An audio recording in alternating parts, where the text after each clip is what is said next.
L'objet de notre cours aujourd'hui, la décomposition en facteurs premiers. Tout nombre entier non premier peut être décomposé en une série de facteurs qui sont tous des nombres premiers. Et cette décomposition est unique à son genre. La décomposition en facteurs premiers est particulièrement utile dans les calculs qui font intervenir des fractions, des racines carrées, le plus souvent. En pratique, pour décomposer un nombre en facteurs premiers, on écrit ce nombre à gauche d'une ligne verticale, comme vous le voyez ici, à gauche d'une ligne verticale, donc notre numéro de 756. Ensuite, on passe en revue la suite des nombres premiers. Si le nombre est divisible par 2, on écrit 2 dans la zone de droite et le quotient dans la partie gauche. Ici, 756 divisé par 2 et donne 378. Donc, le nombre est divisible par 2. J'écris 2 dans la zone de droite et le quotient de la partie gauche et le quotient dans la partie gauche. Donc, 756 divisé par 2 donne 378. Je remarque que 378 se termine par 2. Donc comme 378 se termine par 2, il est encore divisible par 2. Donc je divise par 2. Donc j'écris 2 à droite et le quotient à gauche. Voilà, 378 divisé par 2 me donne 189. 189 n'est plus divisible par 2. On a vu le caractère de divisibilité. Un nombre est divisible par 2 lorsqu'il se termine par 0, 2, 4, 6 ou 8. 189 ne se termine pas par 2, 0, par 4, ni par 6, ni par 8. Donc, il n'est pas divisible par 2. Donc, on regarde alors s'il est divisible par 3.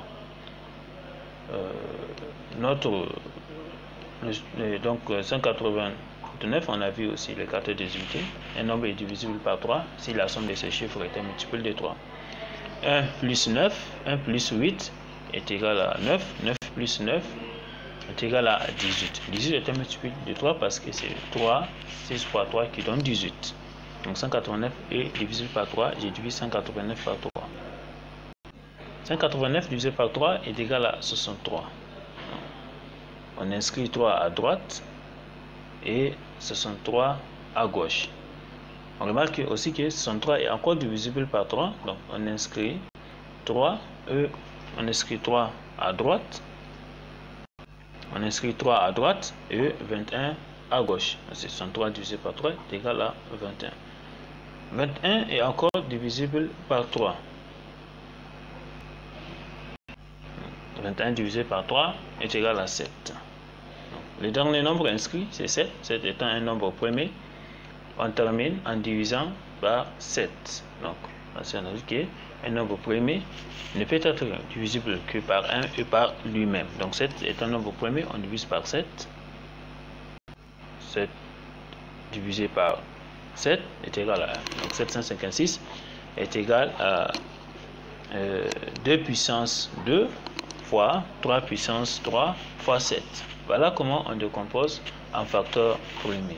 Il est très important de connaître cette méthode pour ceux qui veulent comprendre les fractions et les racines carrées. C'est très important. Donc, vous décomposez le nombre en produit de facteurs premiers. Le nombre donc à décomposer, vous l'écrivez à gauche de la ligne verticale. Et maintenant, les facteurs premiers, vous les écrivez, n'est-ce pas, à droite de la barre qui est verticale.